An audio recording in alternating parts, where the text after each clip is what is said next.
Bueno, muy buenas noches a todos los estudiantes de la Escuela de Derecho y Ciencia Política, a todos los egresados, a todo el público en general que se conecta a esta hora a escucharnos, a todo el equipo del Consultorio Jurídico y Centro de Conciliación de la Escuela de Derecho y Ciencia Política de la Universidad Industrial de Santander y por supuesto a su directora, a las profesoras que nos acompañan en la noche de hoy con una interesante conferencia, Impacto de la Emergencia Socioeconómica y Sanitaria en las Relaciones Intrafamiliares.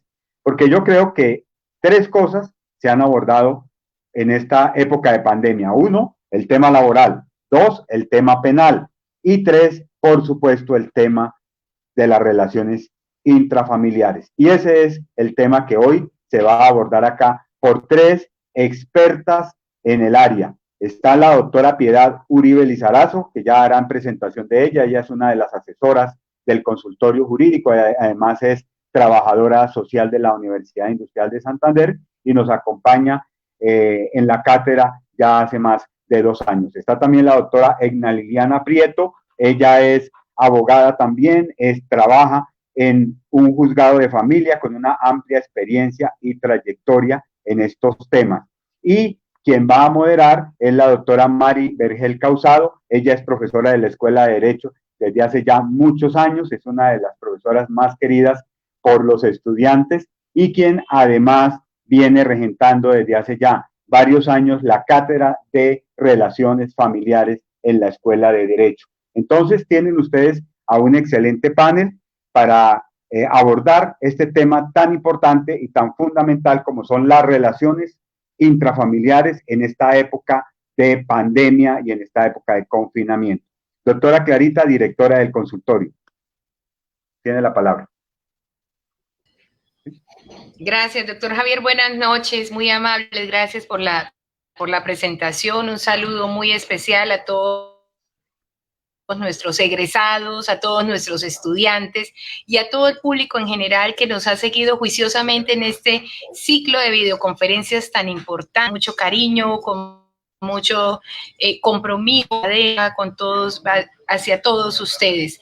Este es un momento en el cual vamos a reflexionar sobre relaciones intrafamiliares y para eso pues tenemos ni más ni menos a este gran panel de expertas que me honra contar con ustedes, doctoras, como coequiperas en este consultorio jurídico que presta un servicio tan importante a la comunidad y hoy día, en tiempos de pandemia, sin lugar a dudas, nos lleva a reflexionar, a pensar por qué, cómo se han impactado las relaciones familiares, la familia, que es el centro, es la célula de la sociedad. Pues sin más, muchas gracias, doctoras, muchas gracias a todos nuestros egresados queridos por siempre de esta alma mater, que no se olvidan de nosotros, que están allí, a todos nuestros docentes, a nuestros profesores, que siguen muy juiciosamente todo este circuito de videoconferencias y nuevamente agradecerles por su disponibilidad y por ese compartir de conocimiento. Esperamos que toda la audiencia saque el mejor provecho y estamos listas para escucharlas y para reflexionar en estos temas tan importantes. Bienvenidas y buenas noches. Buenas noches, doctor Javier Alejandro. Buenas noches, doctora Clara. Muy gracias por esas palabras. Damos las gracias, mis compañeras, la doctora Edna Liliana y la doctora Piedad. Damos las gracias a la Universidad Industrial de Santander a través del consultorio jurídico por esta oportunidad que nos dan en estos espacios tan interesantes y tan importantes para toda nuestra comunidad. Agradecer nuevamente a todos nuestros estudiantes y a los estudiantes, sabemos, de las diferentes facultades de Bucaramanga y de todo el país, a nuestros egresados y en general a todas las personas y en público general que nos están viendo. Queremos manifestar, expresar que las preguntas que puedan surgir se van a absolver o a resolver al final del conversatorio. Yo voy a ser la moderadora y voy a estar pendiente de las preguntas para que al final de nuestro conversatorio podamos resolver esas inquietudes y esas preguntas que todo el público en general a bien tenga. Bien, el desarrollo de este conversatorio, hemos acordado entre estas panelistas cómo lo vamos a hacer. En primer término, vamos a exponer las consecuencias económicas y sociales derivadas de la pandemia COVID-19 y que recae directamente sobre la familia. Eso en primer término. Después pasaremos a abordar cuáles fueron esas medidas diseñadas por el gobierno nacional en atención a esa emergencia, en lo económico y social, respecto a esas dinámicas de esas relaciones interfamiliares. Para, por último, socializar aquella reglamentación que tiene que ver con los acuerdos que ha expedido el Consejo Superior de la Judicatura respecto de suspensión de términos y respecto de trámites de procesos del área de familia, que es nuestra área experta. Entonces, a continuación, le doy la palabra a la doctora Piedad Uribe. Buenas noches para todos y vamos a iniciarnos de esta forma. Cuando la Organización Mundial de la Salud decretó al COVID-19 como una emergencia de salud pública de importancia internacional en enero 7 del 2020, una de sus mayores preocupaciones fue la expansión de la pandemia hacia América Latina y del Caribe por obvias razones, por la concentración de pobreza en un alto porcentaje de su población, por la falta de servicios públicos domiciliarios en muchas regiones, por los bajos ingresos que generan las familias, la informalidad que acompaña al empleo y aún el desempleo mismo, la falta de educación para una parte de la población, la falta de acceso a los servicios de seguridad social, por lo que se puede decir que en América Latina y del Caribe se concentran amplios grupos de población en condiciones de vulnerabilidad, y Colombia no es la excepción. Máxime si se tiene en cuenta que se debe enfrentar una pandemia de índole sanitaria que exige la prestación adecuada de los servicios públicos domiciliarios, al igual que la prestación garantizada de los servicios de salud. Así, nos vimos enfrentados de la noche a la mañana a una emergencia de salud pública para la que el país no estaba preparado, sin alcanzar a prever que su efecto más inmediato tendría que ver con nuestra economía nacional y por ende con nuestro desarrollo y bienestar social.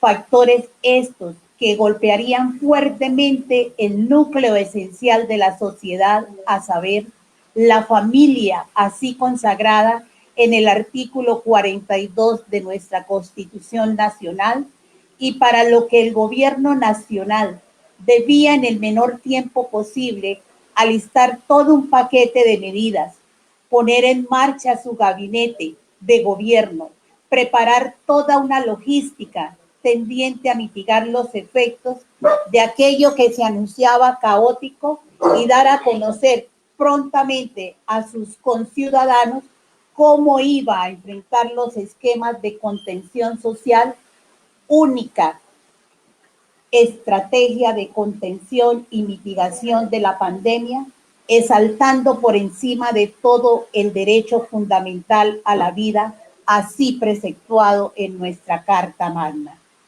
Y lo que se inició como un estado de emergencia sanitaria para el 20 de marzo del 2020, con aplicación del aislamiento preventivo obligatorio para todos los ciudadanos, destacando el mandatario nacional, presidente Iván Duque Márquez, que se trataba de una medida para la salud y para la vida, al igual que eran medidas tendientes también a proteger a los más vulnerables. Para el 6 de mayo del 2020, el gobierno nacional declaraba el estado de emergencia económica, social y ecológica en todo el territorio nacional con el decreto 637. La medida aplicará por 3 meses y pretende evitar que las empresas se vean abocadas a sacar a sus trabajadores. Lo cierto es que la gente en sus hogares siente que las cosas van regular por la situación económica que ha venido a significar la pérdida súbita de empleos e ingresos en los hogares colombianos. Así lo da a conocer una encuesta aplicada por la sociedad Invamersas, publicada en la revista Semana, edición número 1983, del 3 al 10 de mayo del 2020, al encuestar 1.200 personas en todo el territorio nacional. La parálisis de la actividad productiva lo es en todo su ciclo, desde la producción hasta el consumidor final, lo que afecta tanto a las empresas como a los trabajadores, quienes ven reducidos sus ingresos por la cuarentena decretada por el gobierno nacional. Máxime si se tiene en cuenta que Colombia cuenta con altos niveles de informalidad en el desarrollo de las actividades mercantiles, con alta tasa de desempleo, de la que da cuenta el Departamento Nacional de Estadística en boletín del 31 de enero del 2020, al indicar que para diciembre del 2019 esta fue del 9.5%, mientras que en las principales 13 ciudades alcanzó el 10.5%. Consecuente con lo anterior, no es posible cotizar al sistema de pensión. Los ingresos de por sí son bajos. El nivel de escolaridad también tiende a ser bajo y la mano de obra no resulta calificada, por lo que amplios grupos de población se dedican a actividades de rebusque diariamente que les permita siquiera alcanzar un ingreso diario, con el cual solventar sus necesidades básicas, las que se satisfacen enmarcándose en situación de pobreza y, si se quiere, de extrema pobreza. La parálisis también obligó a las empresas al teletrabajo y gracias a ello el impacto sobre la actividad productiva no es más alarmante. Sectores como educación, comunicaciones, informática y prestación de servicios con apoyo en TICS han sido un salvavidas en los momentos actuales para una buena parte de las familias colombianas y de la economía nacional. Así, este cambio de la realidad a la virtualidad haya exigido preparación a toda marcha, contra el tiempo, que no daba espera. Según la encuesta citada de la sociedad Invamersas, el real impacto de la virtualidad recayó en el 36% de los encuestados, pues un 51% se declaró inactivo y un 12% respondió que sale a trabajar, aunque es posible que este número aumente en la medida en que empiecen a reactivarse sectores de la economía. Como efecto de la reducción del ingreso, la mitad de los encuestados dijo que hoy compra menos víveres de los que solía comprar y en el corto plazo el consumo caerá abruptamente por el apretón en el gasto. Al respecto, un 14% de los encuestados dijo no tener ya suficiente dinero para sortear las necesidades. Un 17% afirmó tener disponible algún ingreso para 1 o 2 semanas. Un 29% dijo que podría solventar la crisis durante 1 o 2 meses y apenas el 1% manifestó que podría hacerlo de 4 a 5 meses. La COVID-19 ha impactado a los ciudadanos en todo, en todo aspecto económico, familiar, social, personal, de forma tal que un 65% de los encuestados aseguró estar en situación de estrés y miedo frente a la pandemia, pues no ha faltado quienes estén especulando con los precios de la canasta familiar. Están también quienes lamentan no poder ver a sus familiares, no poder salir a trabajar. De igual forma lamentan no practicar deporte ni ir a eventos religiosos, comprar productos para el hogar, ver a los amigos, ir al cine o al centro comercial, ni poder continuar con sus estudios. Y a todo ello contribuye las denuncias de presuntas irregularidades con contratos firmados en medio de la emergencia que investiga la Fiscalía, la Procuraduría y la Contraloría. En términos generales, la presencia del COVID-19 en la vida de los colombianos ha dado para lo más y para lo menos. Es claro que en aquellos hogares que exhiben un mejor ingreso y cuentan con un empleo estable, podrán afrontar la crisis con resiliencia. Y si sus relaciones intrafamiliares han estado enmarcadas por el diálogo, el respeto, la ayuda mutua, la solidaridad, los valores y principios orientadores de las buenas relaciones humanas, este tiempo de confinamiento fortalecerá los lazos familiares, permitiendo que sus integrantes crezcan en familia y encuentren en la crisis una oportunidad para ser cada vez mejores personas, mejores ciudadanos y mejores asociados en esta sociedad.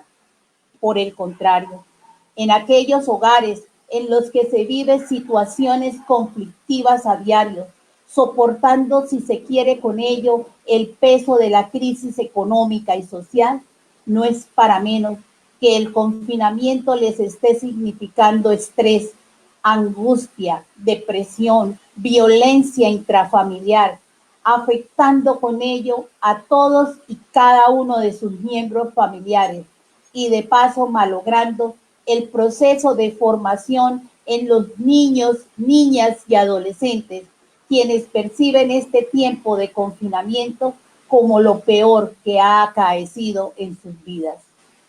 Si bien el gobierno nacional ha enfrentado con acierto la penetración del coronavirus en Colombia, diseñando todo un paquete de medidas gubernamentales dirigidas a diferentes sectores de la economía, a los sujetos y actores de la misma, a entidades públicas, agentes gubernamentales y a la comunidad en general, mereciendo reconocimiento por el liderazgo, por la forma como ha enfrentado la pandemia de manera oportuna, eficaz, responsable, tal como se lo reconoció la Cámara de Comercio Colombo-Americana en la celebración de los 65 años el pasado 28 de abril del 2020, y de igual manera la Organización de las Naciones Unidas, la Organización de los Estados Americanos y así también la Organización del Trabajo el pasado 1 de mayo, al destacar el reconocimiento que hizo Colombia de considerar el COVID-19 como enfermedad profesional para los trabajadores del sector salud.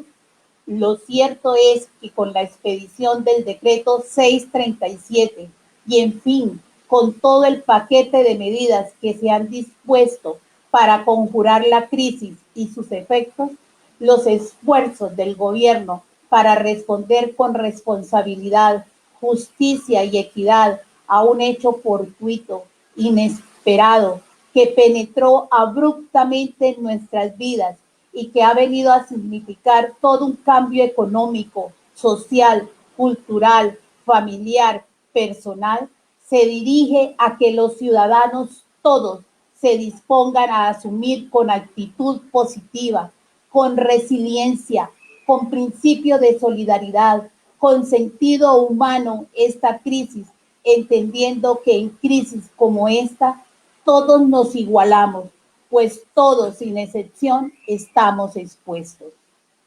No quiero terminar esta intervención sin hacer mención especial de las medidas tomadas por el gobierno nacional. Recién se inició la crisis el 22 de marzo del 2020 con el decreto ley 460.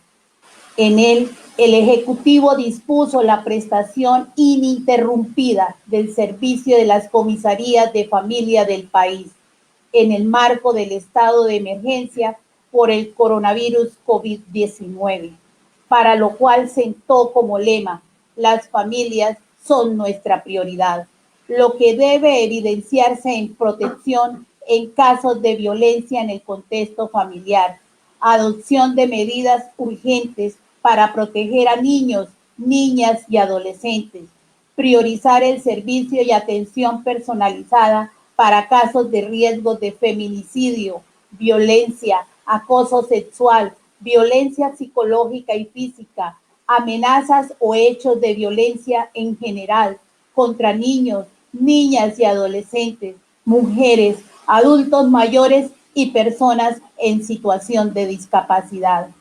Igualmente, será también deber de los comisarios informar a la Secretaría de Salud o Dirección Territorial de Salud sobre cualquier sospecha que pueda existir en caso de contagio. En palabras de la directora nacional del ICBF, Lina Arbeláez, el pasado 23 de abril, reiterando llamado a los padres a mantener en casa a los niños, así se expresó: el aislamiento es un momento difícil, pero se debe ver como una oportunidad para empezar a cambiar las dinámicas en las cuales nos conectamos con los hijos. Y de la lectura del editorial de Vanguardia Liberal del día 24 de marzo del 2020, traigo: el confinamiento, así como es una oportunidad para fortalecer los lazos en las parejas o entre padres e hijos y abuelos, puede ser también el motivo de desavenencias, roces, discusiones y finalmente agresiones psicológicas y físicas. La idea básica es que cada familia entienda desde ahora que el confinamiento será una prueba de fuego para sus relaciones intrapersonales, y solo mediante una acción consciente y una perspectiva paciente, sincera y amorosa podrán afrontar los días y semanas que nos esperan sin mayores sinsabores. La salud mental de todos también se pondrá a prueba ante esta convivencia intensa, en la que además se vive el estrés por la amenaza misma del virus. Tranquilidad, comprensión y protección es lo que debemos procurar en cada una de nuestras casas para salvaguarda. Muchísimas gracias. Muchas gracias, doctora Piedad. Bien, siguiendo con nuestro desarrollo del conversatorio, muy bien, la doctora Piedad nos hacía un buen contexto de todos estos decretos de emergencia a raíz del COVID-19. Muy bien lo decía ella. Claro, no estábamos preparados para esta emergencia, ni la familia estaba preparada. De allí, por ejemplo, ya aterrizándolos y ya aterrizando en cuestiones del área de derecho de familia, como no estábamos preparados, entonces vinieron conflictos o han venido suscitando conflictos, como por ejemplo el caso del régimen de visitas, que se ha tenido mucha orientación y se ha tenido muchas inquietudes al respecto con las visitas de los niños, niñas y adolescentes. Sabemos muy bien que estos derechos de custodia y visitas son de carácter constitucional y a través de eso se le va a garantizar a ese niño, niña, adolescente al derecho de ¿qué? A su derecho a tener una familia y a no ser separado de ella, por lo que no pueden incumplirse en situaciones de emergencia. Como estamos en el COVID y no podemos salir, entonces la mamita o el papito no deja que el padre no custodio visite a su padre. Por eso tenemos el decreto 457 del 22 de marzo del 2020, donde se imparten instrucciones sobre esta emergencia generada por el COVID-19, las cuales permiten la circulación de las personas que realicen actividades de asistencia y cuidado de niños, niñas y adolescentes. Entonces, para lograr que ese padre no custodio tenga el contacto con sus hijos, es posible, y así lo consagra el decreto 457 del 22 de marzo del 2020, que esos padres puedan movilizarse y puedan desplazarse siempre y cuando garanticen las medidas de prevención que disminuya el riesgo de contagio para los niños, niñas, adolescentes, para sus progenitores. Entonces, se desplaza ese progenitor no custodio para las visitas y el otro progenitor tiene que permitirle las visitas. ¿Qué va a pasar con el progenitor que sale a la calle? Y obvio, de pronto va a encontrar un policía y bueno, ¿y usted? Entonces, el padre no custodio, para cumplir las visitas, para garantizar ese derecho constitucional que tienen los niños, niñas y adolescentes, tendrán que aportar la respectiva regulación. ¿Qué van a aportar ellos? El acta de conciliación, la escritura pública o la resolución administrativa o la sentencia judicial, donde están o la custodia compartida o las visitas. ¿A fin de qué? Pues de evitar pues, que les coloquen las sanciones por parte de las autoridades competentes. Ahora, los niños, cuando están estas visitas, que se puedan trasladar los niños en la casa del padre no custodio, los niños, niñas y adolescentes solo se van a poder trasladar de la casa de uno de los progenitores hacia la otra. Los padres, los progenitores son los que deben conservar las medidas de cuidado de los niños, como que, por ejemplo, el uso de tapabocas, el uso de los guantes, asegurarse que cuando su hijo o su hija se encuentra en su vivienda, las personas, por ejemplo, que convivan con ellos no presenten ninguna sintomatología asociada al virus, ni síntomas de gripa, ni tengan contacto, por ejemplo, con personas que hayan viajado recientemente al exterior. Entonces, esa es responsabilidad de nosotros los padres, ¿no? Asegurar y garantizar todo lo del régimen de todo. Ahora, en caso de que los progenitores no puedan cumplir la custodia compartida en caso, o las visitas, ¿por qué? Porque en la casa tenga alguna familiar, o en la casa donde él vive tenga alguna sintomatología, tenga síntomas de gripa. Entonces, debido a esas circunstancias que no lo pueden permitir, entonces, ¿qué dice el decreto? Hombre, pues recurran a esos medios tecnológicos virtuales disponibles mientras se garantice los encuentros presenciales con el niño, niña, adolescencia. Y una vez pues superada la situación de emergencia, una vez superada, que sabemos que vamos hasta el 31 de mayo, la regulación respecto a custodia compartida, visitas, se podrá retomar con normalidad, teniendo en cuenta pues las particularidades de cada caso. Siempre, siempre, siempre, los padres, los progenitores deben evitar cualquier riesgo para la salud o la integridad del niño. Y es ahí donde se tiene el argumento,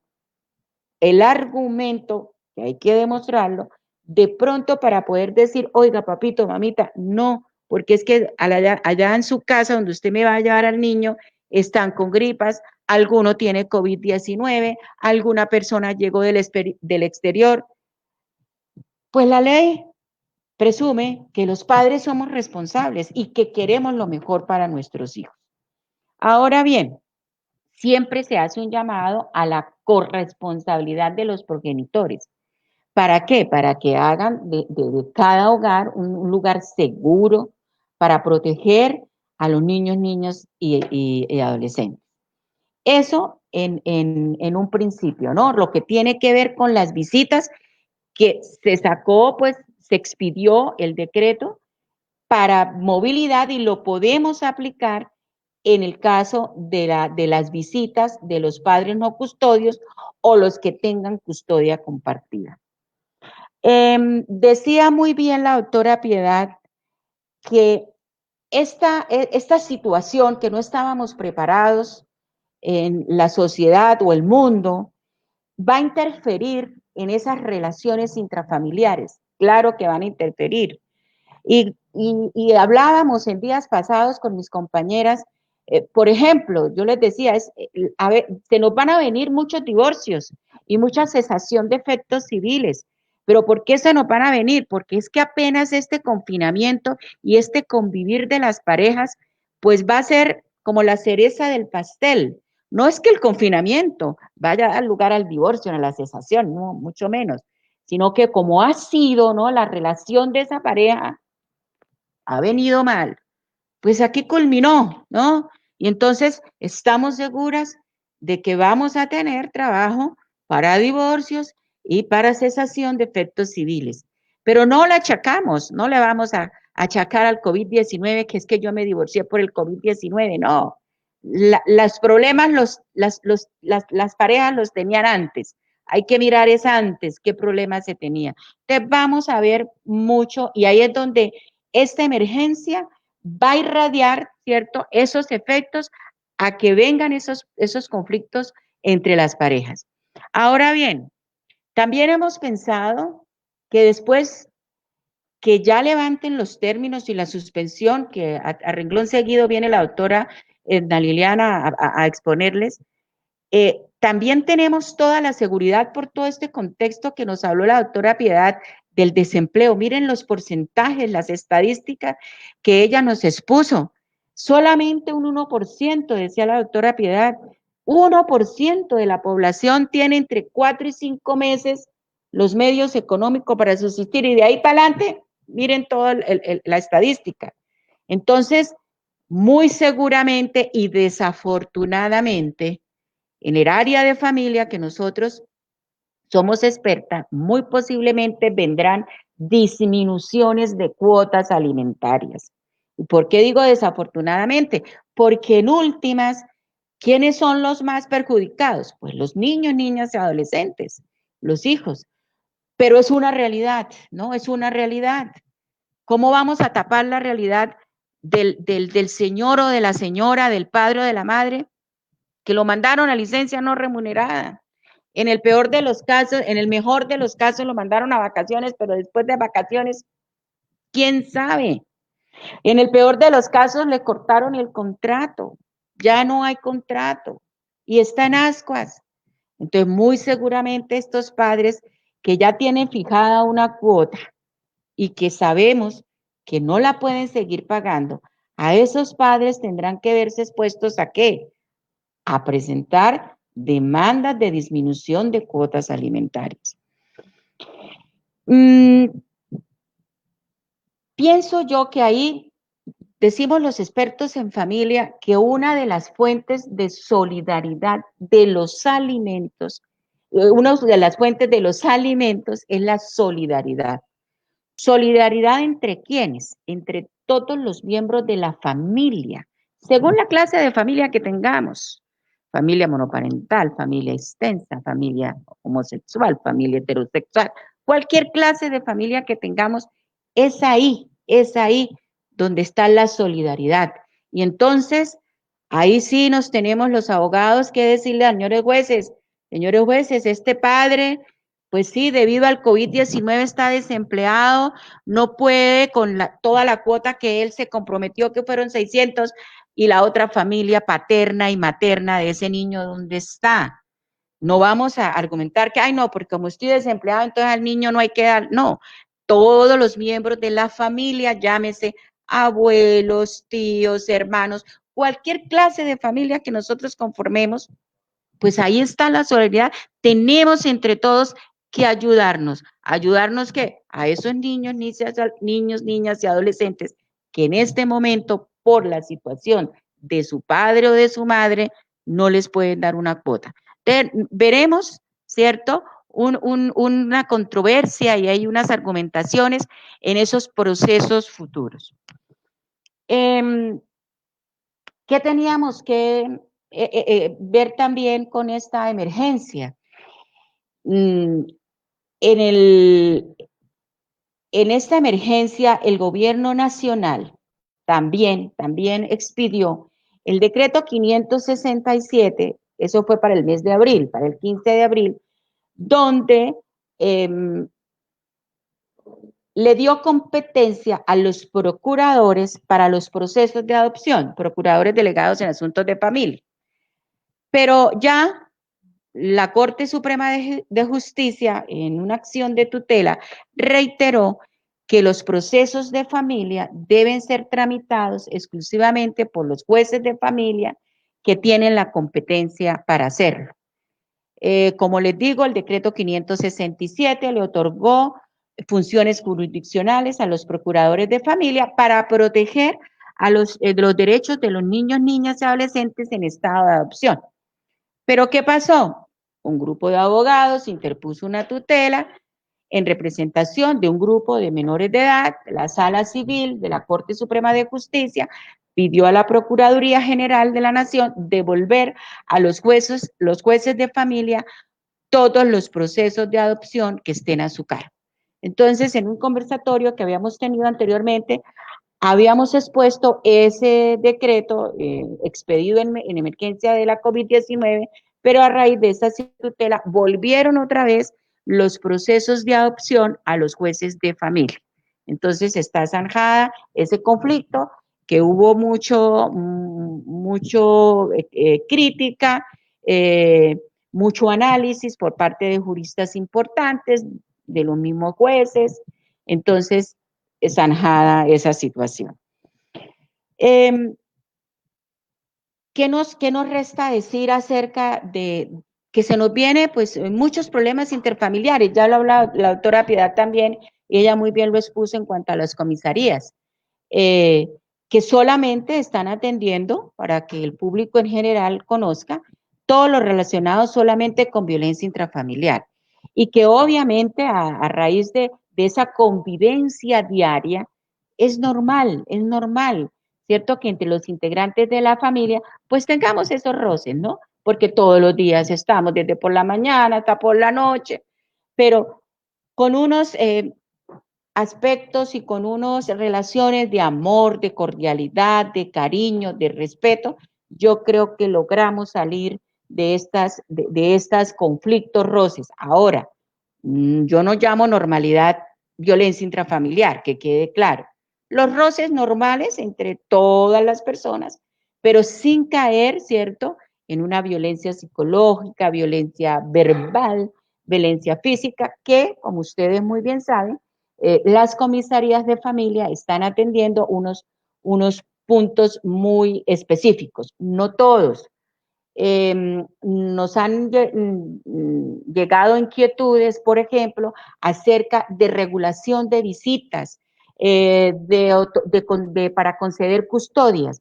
Pues hasta que no se levanten los términos y hasta que todos los funcionarios públicos vuelvan a la normalidad, pues no podemos adelantar, por ejemplo, las solicitudes de conciliación que como requisito de posibilidad debemos agotar para, si no hay ningún acuerdo, podernos irnos al juez de familia a que nos regule las visitas. Por ahora, los comisarios de familia no están atendiendo relacionado con eso, solamente, claro, en aras de proteger a los niños, niñas y adolescentes en relación con esa violencia intrafamiliar. Pienso que en cuanto a las relaciones, todas intrafamiliares, no solamente estamos hablando de hijos, padres, sino también de los hijos hacia sus padres, ¿no? De esa obligación también que se tiene. Entonces, recuerden que en el campo de familia, pues todo lo que constituye familia está ahí incluido, relaciones de los hermanos, pero lo que ha expedido el gobierno nacional respecto muy específico, es en respecto a visitas, custodia compartida, adopción, que las volvió otra vez a enviar para los jueces de familia que los estaban conociendo los procuradores. Y sí vemos con mucha preocupación que se nos vienen muchos divorcios, mucha cesación, mucha disminución de cuota alimentaria, pero como les digo, una de las fuentes de los alimentos es la solidaridad y para eso entonces está la familia, cualquiera que sea como la integremos.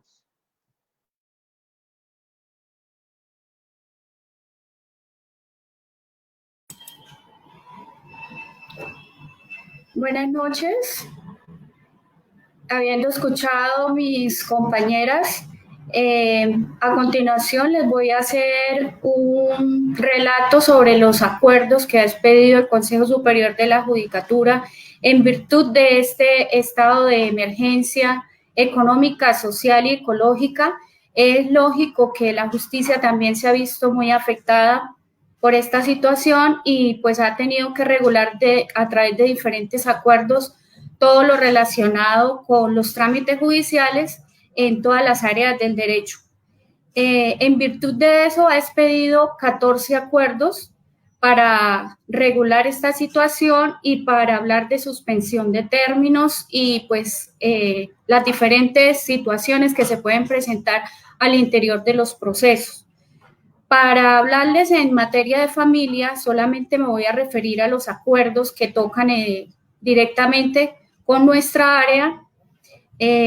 Pues primero que todo les voy a precisar los acuerdos que suspendieron los términos, que empezaron a suspender los términos. El primer acuerdo fue el PSSJ 20-115-17 del 15 de marzo del 2020, fue el primer acuerdo a través del cual el Consejo Superior de la Judicatura decidió suspender los términos desde el 16 hasta el 20 de marzo.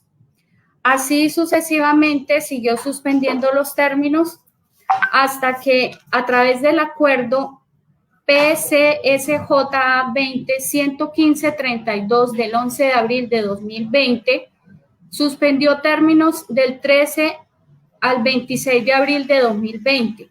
Me refiero concretamente a este acuerdo y es el primero que en materia de familia tocó directamente con las excepciones para la suspensión de términos.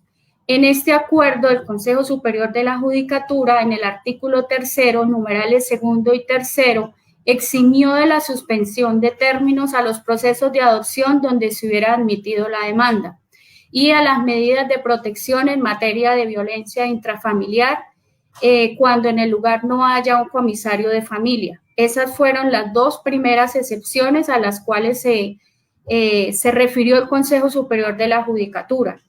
Posteriormente, a través del acuerdo PSCJ 20-115-46 del 25 de abril de 2020, suspendió nuevamente los términos judiciales desde el día 27 de abril hasta el 10 de mayo.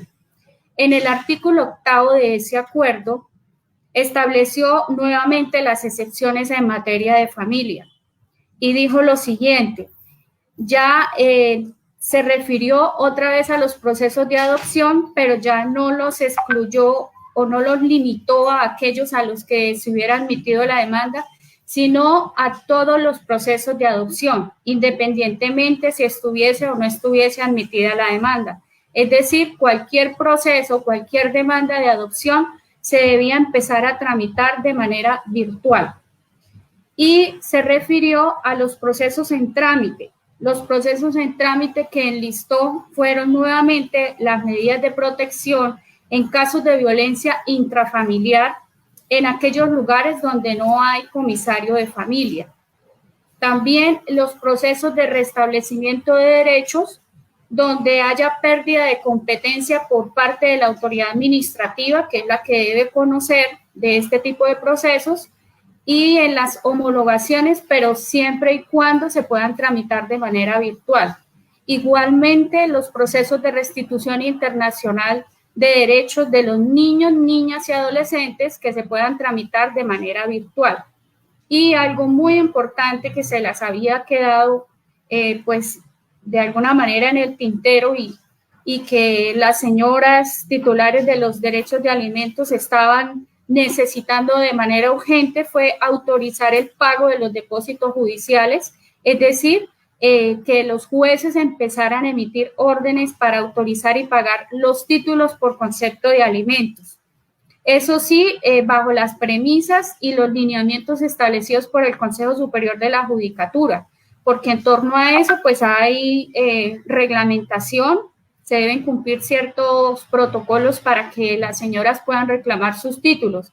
Aunque lo que se trató definitivamente a través de esta reglamentación es que no se les pusieran tantas trabas a ellas y todo se haga de manera virtual, que tanto el juez como el secretario puedan de manera virtual emitir las autorizaciones directamente al banco, de tal manera que las señoras titulares de alimentos, bueno, señoras o señores, porque también lo puede haber, puedan acudir directamente sin necesidad de documentos físicos. Entonces, eso fue pues algo muy importante que hizo el Consejo Superior de la Judicatura en este acuerdo.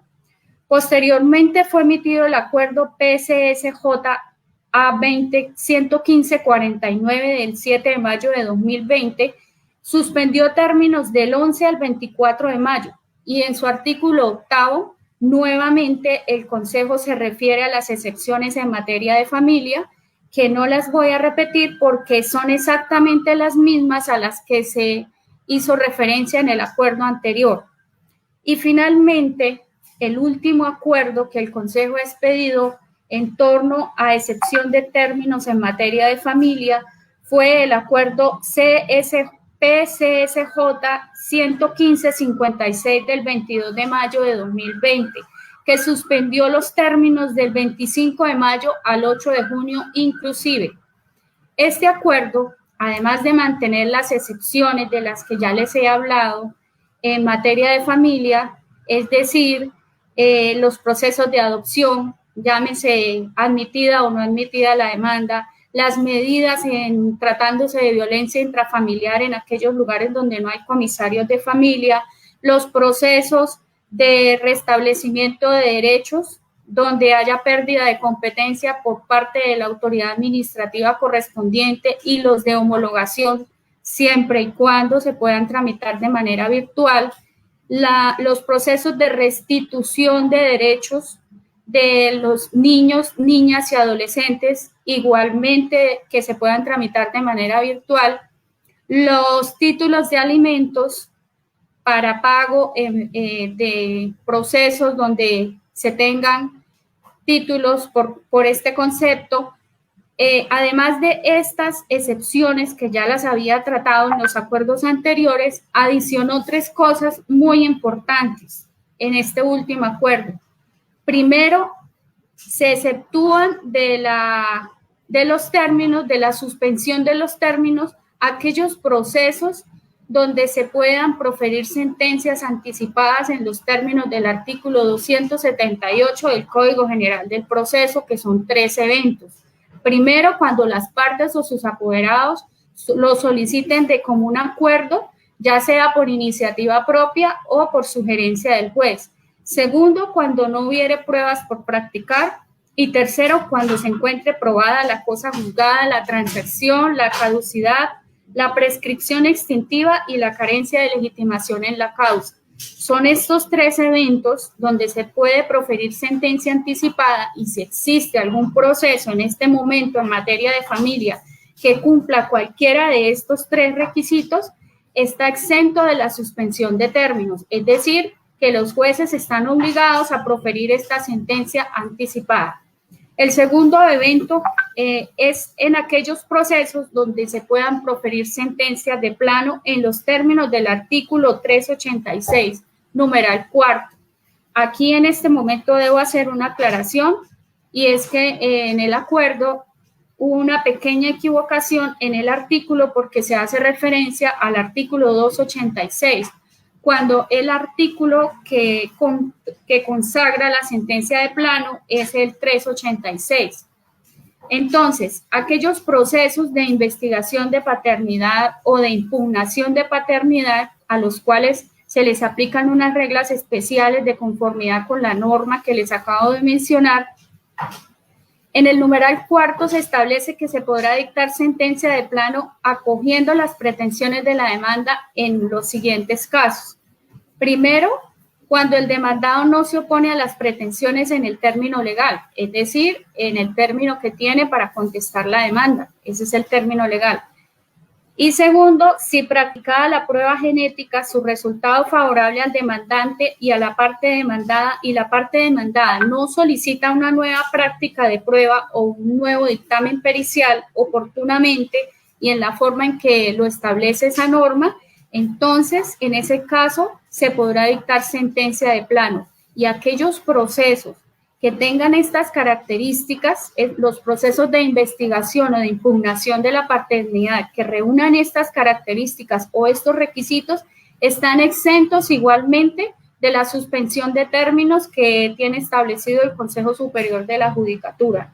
Y la tercera adición que se hizo en este último acuerdo es, además, se deben tramitar los recursos de apelación y queja interpuestos contra sentencias y autos, así como los recursos de súplica. Entonces, fue un avance, digámoslo así, en materia de familia. De acuerdo con el relato, vemos que cada vez el Consejo Superior de la Judicatura ha ido ampliando un poco más la suspensión de términos en materia de familia, pues iniciamos tan solo con los procesos de adopción y las medidas en violencia intrafamiliar y ya hemos avanzado a los procesos de restitución de derechos, homologaciones, restablecimiento de derechos y ahora las sentencias de plano y las anticipadas en procesos de investigación y de impugnación de la paternidad. Entonces, pues, a medida que la contingencia vaya pasando o se vayan flexibilizando más las medidas, pues esperamos que la justicia empiece a ampliar su cobertura. Si en lo posible no lo podemos hacer de manera presencial, lo haremos de manera virtual. Para esto, el Consejo Superior de la Judicatura está preparando las medidas necesarias. De hecho, pues ahora se está trabajando de manera virtual y apoyadas en los TICs. Entonces, hacia ese proceso estamos avanzando. Lo que pasa es que, pues, sí es un poquito complicado la preparación de todos los servidores judiciales, como lo dijeron mis compañeras desde el comienzo de este conversatorio, es una situación para la cual nadie estaba preparado, ninguna área de la sociedad, si podemos decirlo así, estaba preparada. Entonces, nos toma por sorpresa a muchos, pero pues la idea es poder seguir prestando el servicio de manera virtual para garantizarles a todos la prestación del servicio de la justicia. Muy bien, doctora Edna.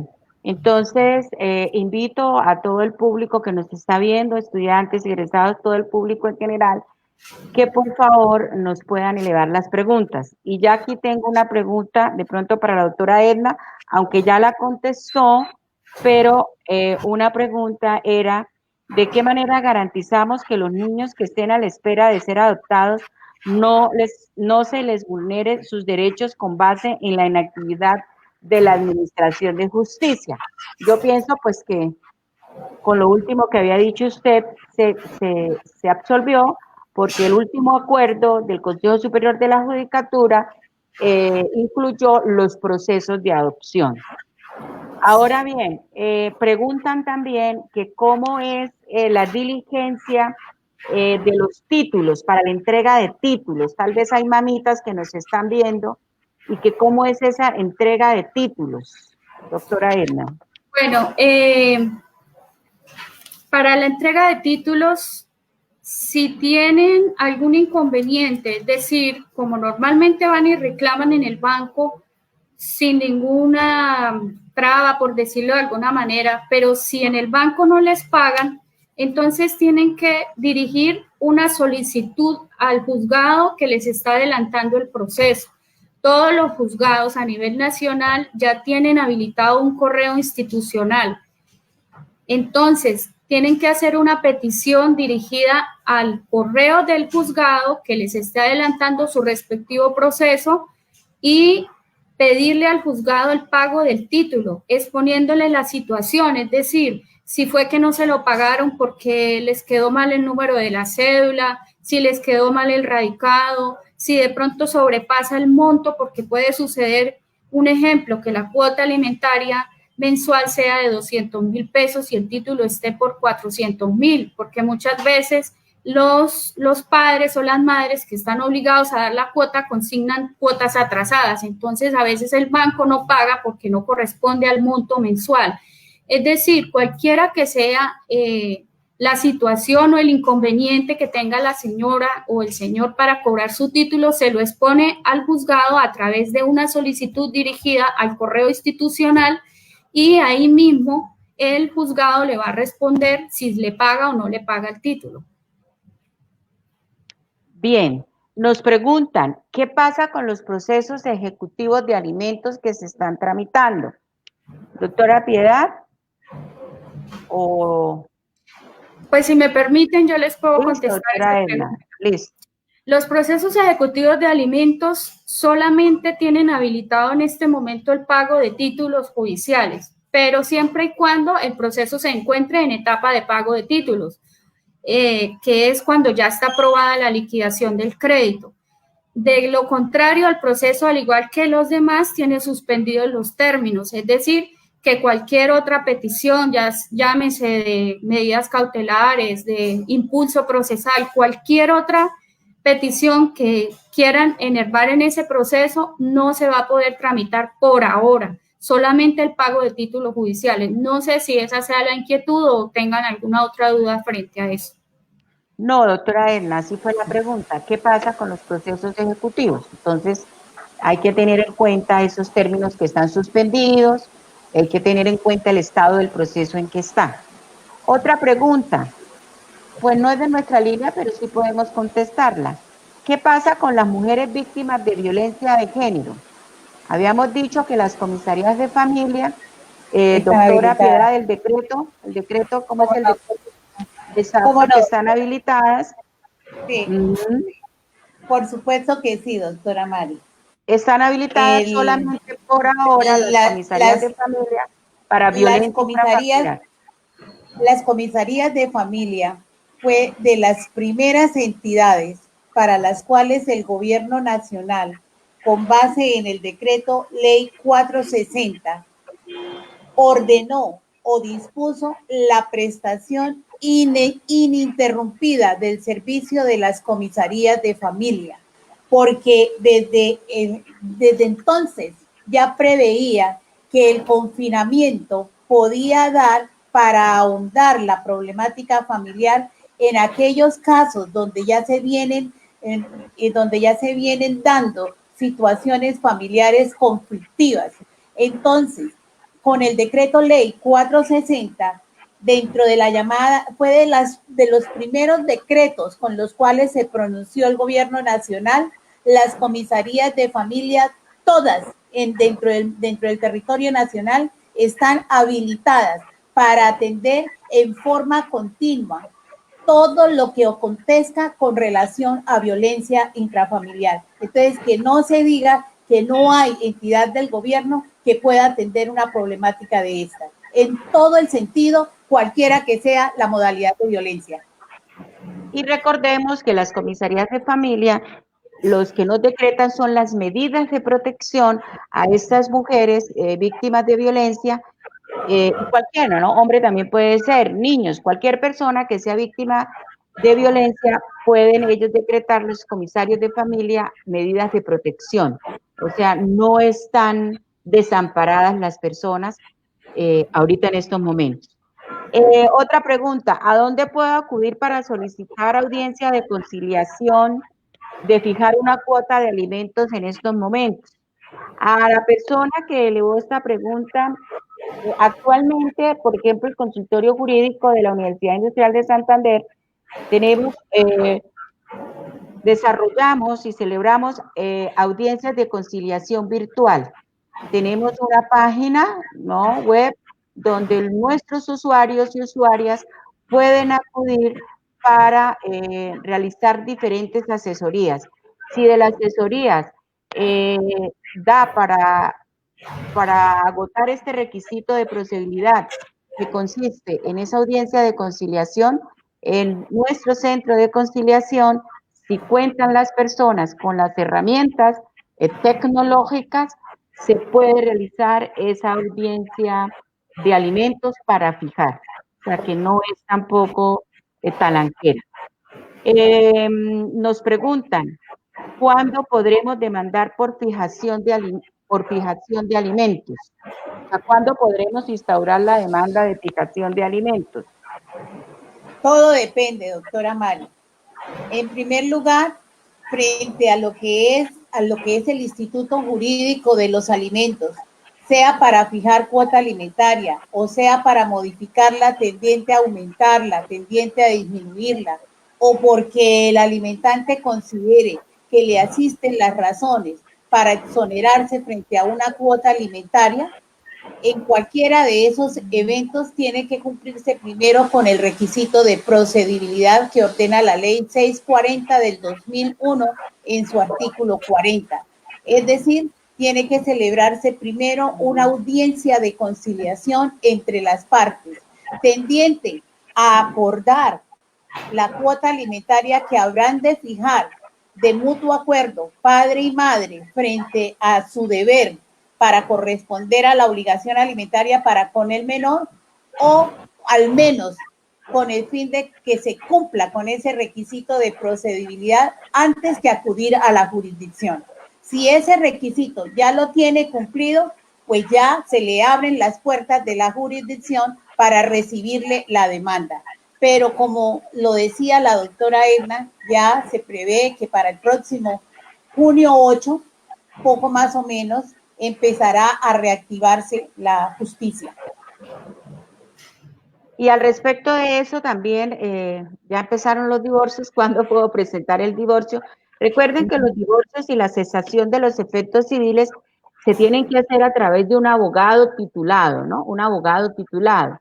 Entonces tendrán que buscar su apoderado contractual para que les presente su demanda de divorcio. Y estas demandas se presentarán una vez se levanten los términos. Y inicialmente, me imagino, doctora Edna, que haremos virtualmente, ¿no? Las presentaciones virtuales, con los correos de cada juzgado de familia. En Bucaramanga son 8 juzgados de familia, contamos con 8 juzgados de familia en Bucaramanga. Sí, y a ese respecto quiero también adicionar que si el divorcio es de mutuo acuerdo, lo pueden hacer vía notarial, porque las notarías sí están trabajando. Entonces, el divorcio de mutuo acuerdo se puede tramitar por vía notarial o por vía de juzgado. Como en este momento son procesos que no se pueden tramitar, entonces lo pueden hacer por la notaría, si están de acuerdo. Y es más, quiero agregarle otra pildorita ahí, y es la siguiente.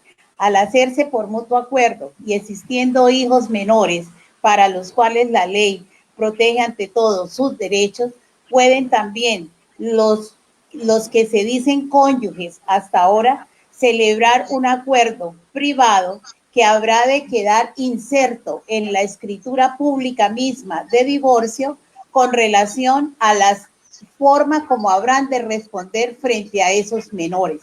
Y para eso ya están habilitadas también las notarías.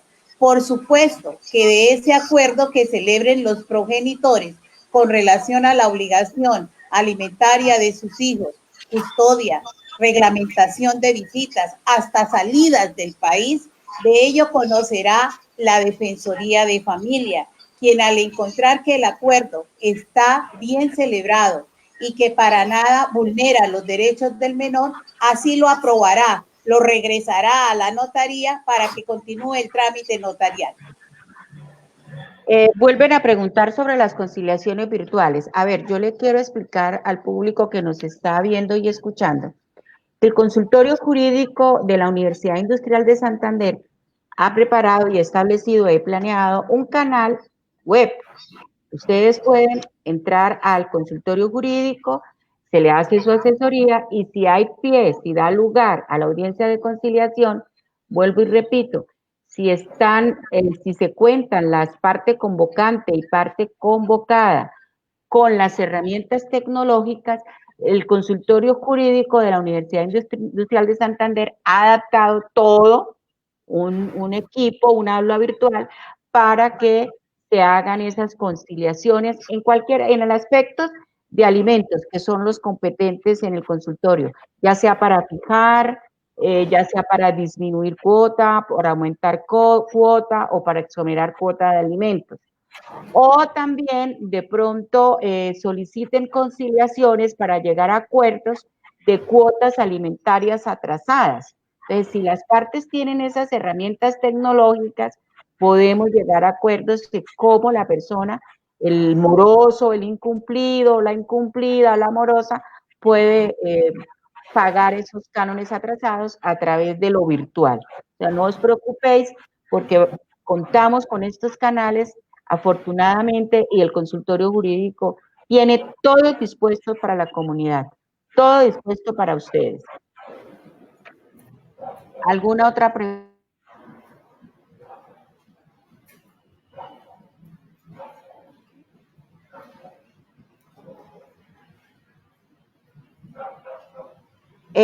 Recuerden que lo que es de custodia y visitas, los consultorios jurídicos no son competentes para llevar a cabo las audiencias de conciliación.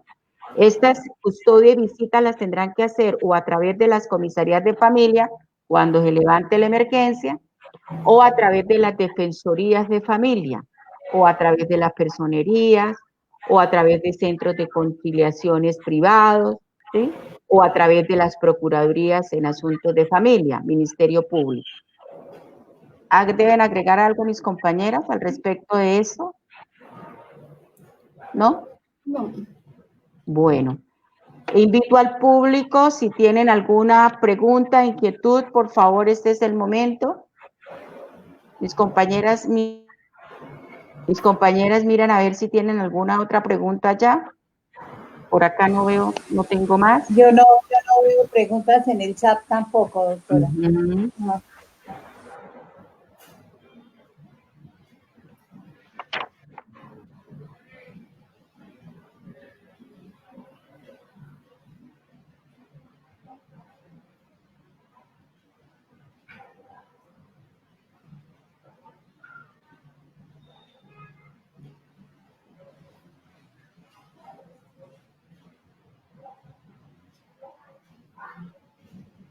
Bien.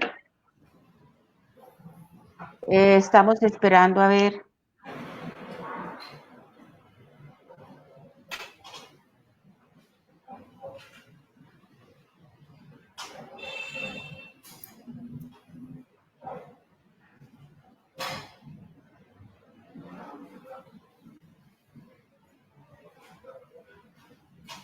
No hay más preguntas, me están diciendo que no hay más preguntas. Entonces, agradezco y agradecemos con las panelistas que me acompañaron el día de hoy. Muchas gracias, doctora Edna Liliana. Muchas gracias, doctora Piedad. A todos ustedes por su interés y participación con sus preguntas. Gracias por estar ahí, por su participación e intervención. Doctora Clara. Bueno, muchas gracias, doctoras. De verdad que gracias, doctoras, muy amables, muy pertinentes todas sus consideraciones, cada una con su punto de vista, con su profesión experticia. Pues creo que es un tema bastante importante, creo que pone a reflexionar silencioso o se enmarca en la cotidianidad y creemos que solamente convergen temas de custodia de alimentos y casi que se pierde como esa esencia de lo importante que tocaba la doctora Piedad en términos de familia, de lo que implica, de la sociedad, porque si hay familia, hay sociedad, hay una posibilidad de salir adelante. Estos tiempos no son fáciles para nadie, bien lo explicaba en la introducción, y pues la mirada es a que tengamos que vernos como seres humanos y cómo finalmente la última ratio sea llegar a los estrados judiciales, llegar y no esperemos, ¿no? Y por supuesto de la manera más optimista, que no sea que cuando aperturen rama judicial, doctora Edna, venga la avalancha de demandas sin parar. Entonces yo creo que este es un escenario para pensar y tomar las cosas con calma. Estamos en una tensión social de inquietud, de angustia, que claramente para nadie es fácil, para nadie, no creo que nadie la tenga ahorita ni clara ni fácil, pero sí es cierto que debemos tener mesura de mirarnos hacia el ser humano, de mirar y valorar el impacto de la familia, el contar con la familia, el contar con este núcleo tan importante, y no verlo y materializarlo todo en clave de conflicto, ¿no? Entonces, pues, una mirada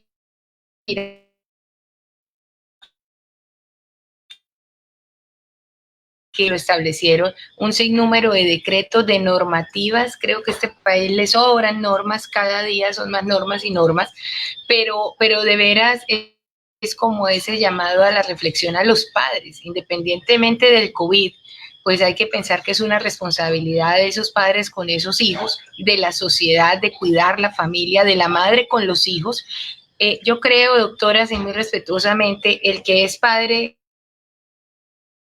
madre, tiene esa vocación a COVID, tiene esos afectos. Entonces, la idea es cierto, hay gente que ha perdido su trabajo, ni más faltaba, lo sabemos, pero también cómo empezar a aliviar esas tensiones. Si la madre está solicitando los alimentos y el padre perdió el trabajo, se le disminuyeron los ingresos, pues mala suerte por un lado, pero por el otro nada alivia o flaco favor le hace si lo sigue persigue demandando, cuando pueden llegar a una conciliación y acuerdo, y cuando su situación se toca este país, nos toca tener una charla, pues habrá que tener en cuenta justamente ese impacto y no todo llevarlo a los estrados judiciales, sino cómo van a terminar los estrados judiciales y los juzgados no van a tener descanso. Pues bueno, yo creo que de esta manera hemos terminado. Gracias, doctoras, por estas reflexiones tan importantes, por este acopio, por el manejo, doctora, de doctora Mari, de todo su ejercicio para adelante. Doctoras, gracias por estar aquí. Gracias a todos nuestros asistentes, a nuestros egresados, a nuestros profesores, colegas, amigos que nos siguen. Y de manera muy especial, gracias al doctor Javier Alejandro, que desde la Escuela de Derecho y Ciencia Política nos ha patrocinado, nos ha apoyado en este gran ejercicio en concordancia con lo que hace el consultorio jurídico, porque además de estas asesorías, además de iniciar demandas, tenemos una labor social absolutamente importante, cuál es de pedagogía en derechos. Y es lo que hoy magistralmente ustedes han hecho. Muchas gracias, doctoras, gracias, una buena noche, que descansen y nos vemos mañana con otro tema de interés desde el orden de derecho público. Muchas gracias. Gracias.